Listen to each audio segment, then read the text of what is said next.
Fred here, welcome back to the Gun Geek channel.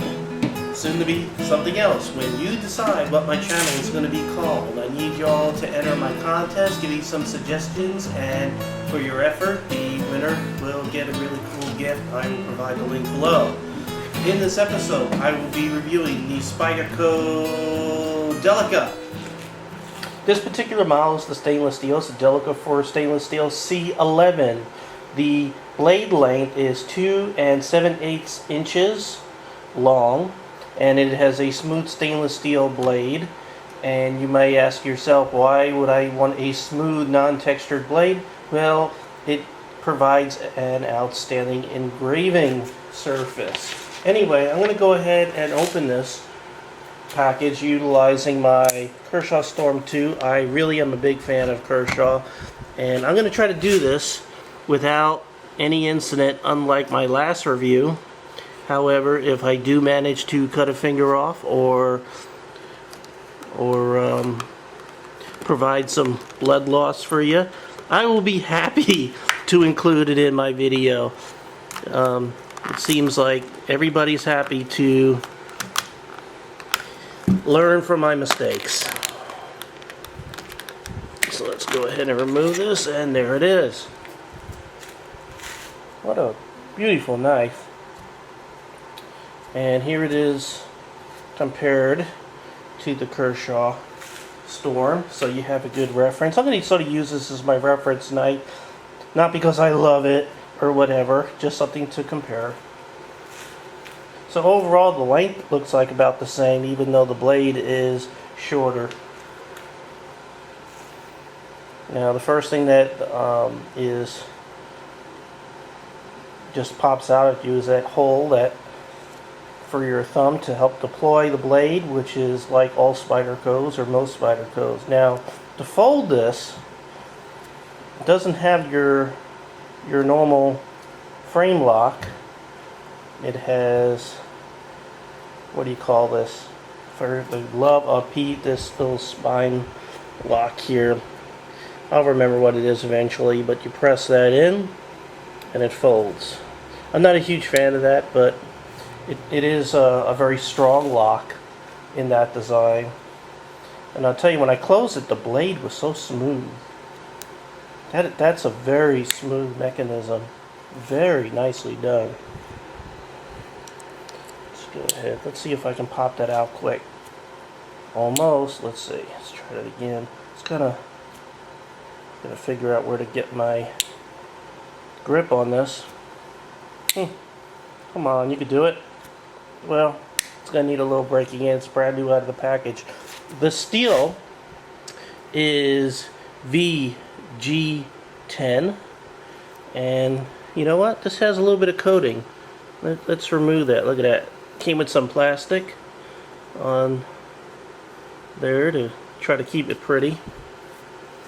So it has a VG10 steel, and look at that, everybody's favorite, jimping on the back there, with that big ramp that comes over that thumb hole. So, you know, if you're gonna stab someone with it, your hand would find it very hard to, you know, get cut, to ride up on the blade and get cut. And I notice on here it says, let me get that.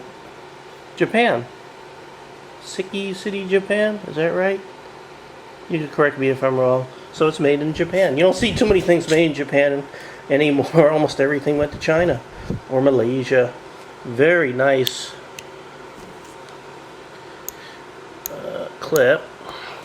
And that clip could be mounted anywhere. You have, it's here in the blade down carry design. Let me go ahead and close this before I cut my finger off. But you could go ahead and mount it blade up, and if you're a lefty, you could do the same thing. So this is one of the few blades I've come across, or knives I come across, where you have all four options to mount your clip. Very nice. Very nice blade. What else can I say about it? Very skinny. Let's take a look at the thickness of this overall. It might actually be skinnier than the Kershaw. let's take a look here. I gotta get used to closing this.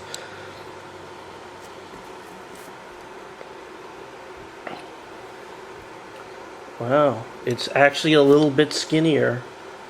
And that's what I like with my my EDC knives. To me, it's more comfortable, and it's more important that it's skinnier, so it's not bulging in my pocket. I don't even know if it's there, even if it weighs a little bit, unless I'm wearing some nylon shorts or something. But if I'm wearing regular pants, you know, the weight is not as big a deal as the thickness of the knife. And this is a very thin knife. I could easily use this as an everyday carry. So I personally like skinny knives. So how much did I pay for it? Holy crap. Well, I got it at Gander Mountain, and I paid about $80, $90, somewhere around there for this. I think retail is about $110. Specifically $109.95 off the Spyderco website. So let me see if any first impression of something I don't like. I tell you, I'm having a hard time. I mean, you know, I bought this stainless steel. I'm not going to complain about grip or texture because I purposely bought this smooth one. So I'm not going to complain about, oh, it doesn't have grip or any of that crap. I'm not a huge fan of this type of lock, but you know, that's what this design is about. So I'll tell you, I can't complain about too much. The only thing right now is, and I'm sure when it breaks in, I'll be able to just swing that out, just like I do. I mean, it's probably looser out of the box than most other knives. Let's see how sharp it is.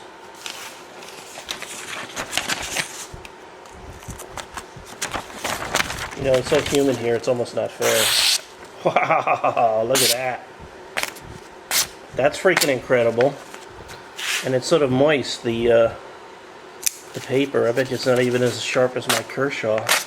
And see, the Kershaw is ripping a little bit. So, wow.